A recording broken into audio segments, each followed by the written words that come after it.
Title of the talk is Buckle Up, which is not really all that meaningful. I mean, the basic message I'm trying to get across is that there's a lot of uncertainty right now. We don't know what's going to happen over the next few months. We don't know what Trump's really going to do once he's in office starting next week. So there's a lot of uncertainty in the market, and that's probably actually helping the gold price. One thing that's been interesting, I guess if that's the word, over the past 2 or 3 months is even though the Fed's cutting rates, yields have been moving higher pretty relentlessly. I mean, they're up probably about 1.25% in the last 2.5 months. Luckily there was a pullback here in the last few sessions because you could tell once it got up to about 4.8, the markets were not happy. It was clearly getting to the point where equities were going to sell off on Wall Street if it went any higher. So it's good that it's pulled back 20 basis points, give or take.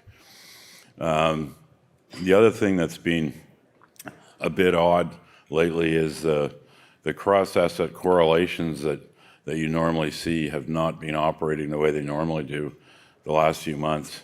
And again, that's actually a really good thing if you're a gold investor, because I think the gold price would have been significantly weaker if those correlations had held up the way they usually do. As far as what's driving the yield increases, I mean, I think there's, the most commonly noted thing is it's inflation expectations based on concerns about Trump putting in big tariffs.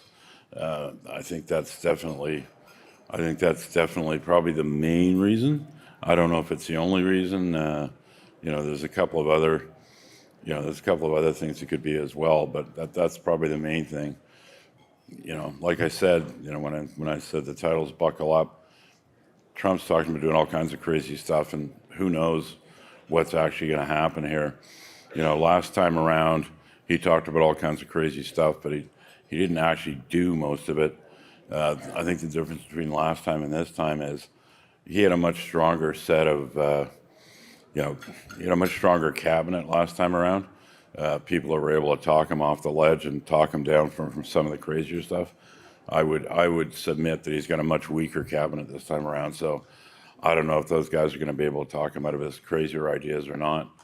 I mean, obviously, if there are large-scale tariffs that would generate an inflation surge, that's part of the reason why people are worried about inflation and part of the reason why gold's holding up. All the craziness should, in theory at least, be gold positive, but we're going to need to be on our toes because it might be gold positive, it could be market negative. So, just a higher gold price isn't going to do it in and of itself if the markets are getting whacked. You take a look at this gold chart, you can see it's a little bit off recent highs, but not really that much. I mean, it's actually traded extremely well when you look at how the assets it normally trades against are doing. And here's the two main ones. The one on the left is 10-year yields. One on the right is the US dollar index. Both of those are strongly negatively correlated to the gold price.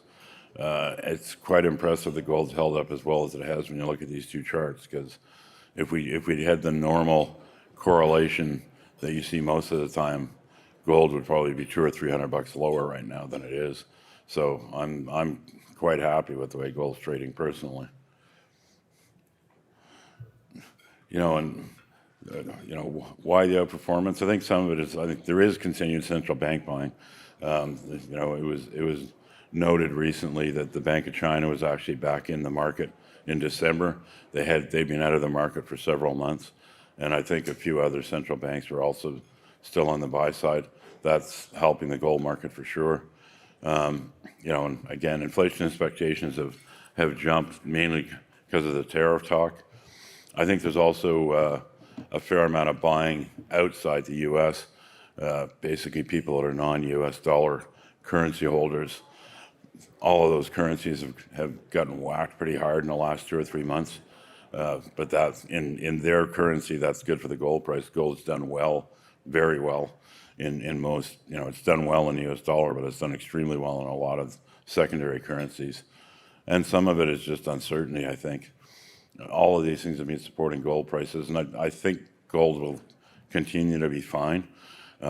New highs, I don't know if we're going to see those unless we see rate cuts, and rate cuts are very much up in the air right now. I mean, most of the recent numbers that have come out for December have been pretty strong, and with those kind of economic numbers being put up, I personally can't see why the Fed would cut rates. They may have their own reasons for doing it, but if I was sitting on the FOMC, I wouldn't be doing more rate cuts, and I think that might be what we need to actually get new highs. But I don't really care if we don't, as long as we hold up around these levels. I'm fine with that. New highs would be nice, but I don't think it's a necessary condition to do okay on some of these stocks. Here's a copper chart. It's not really, I certainly wouldn't call it a strong chart, but it has been strong since the start of the year. You can see that move higher from 4 to 440 since the beginning of January. The U.S., as I noted, is going to have better than expected growth for Q4. China is saying they had 8% growth in Q4. I mean, China's China, so you always take the numbers with a bit of a grain of salt, but certainly 8% is way, way higher than they did in the first 3 quarters of the year. And several of the other G7 countries have also put up stronger than expected growth. Obviously, that's what base metals need. Base metals are closely tied to economic growth. They're very pro-cyclical. So obviously, if we do get this craziness show up, if this tariff war actually happens, that's going to hurt base metals. So I'm a little more cautious about base metal stocks than I am about gold stocks. Gold, I'm fairly comfortable it's going to hold up, and it may go higher. Base metals are fine, but I'm a little more cautious because I do have some concerns that we could get a tariff war or something like that, and that's going to hurt base metals. Basically, metals are trading well enough that as long as companies generate good news, we're generally seeing positive market reaction. Not always, but normally. I mean, we are getting the sort of reaction that we hope to see from good news. It's not what I'd call a really strong resource market. It's not a rising tide lifts all boats. You can buy basically anything and get a gain on it. You got to pick the right stocks and the right projects if you want to get gains right now. You're not going to get them just by throwing darts at the page. If we do see a tariff war, obviously that's going to hurt the markets. It's going to hurt Wall Street more than it's going to hurt resources. We've got gold stocks on our side, but obviously if Wall Street's getting whacked, that's going to make it more difficult for any stock to generate good gains, gold stocks or others. So we're in the same market we've been in for a few years now, really. You look for companies with discovery potential. Good discoveries can always generate market valuation. It doesn't really matter what's going on in the rest of the market.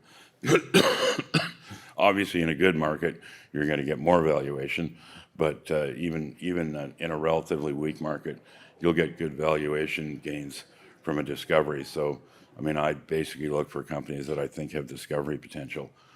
Growth stories and turnaround stories, those do well in this market too. Again, not as well as they do in a rising tide lifts all boats sort of market, but a company that can turn its fortunes around will see gains. So I mean, that's the other kind of stock that I basically look for. Basically, I don't know whether we're going to see more rate cuts. They recently put out the December FOMC meeting minutes, and you could see that most of the FOMC members are pretty cautious about the idea of cutting more. I think something would probably have to slow growth, or there'd have to be something else that would reduce the inflation expectations before you're going to see the Fed cut rates. Maybe they do it one more time, but I don't see more than that unless there's some kind of a change or there's some kind of a slowdown. I don't see new highs for gold, or I don't think they're that likely unless we do see those rate cuts. So at this point, at least, I'm assuming gold's going to hang in here, and we may see some gains from it, but I'm not expecting anything huge unless we really see the rate cut cycle reestablished. That's about it. I mean, that's all I've got to say. I don't, I'm not going to put a bunch of fluff and filler in. I mean, it's a pretty straightforward story in this market right now.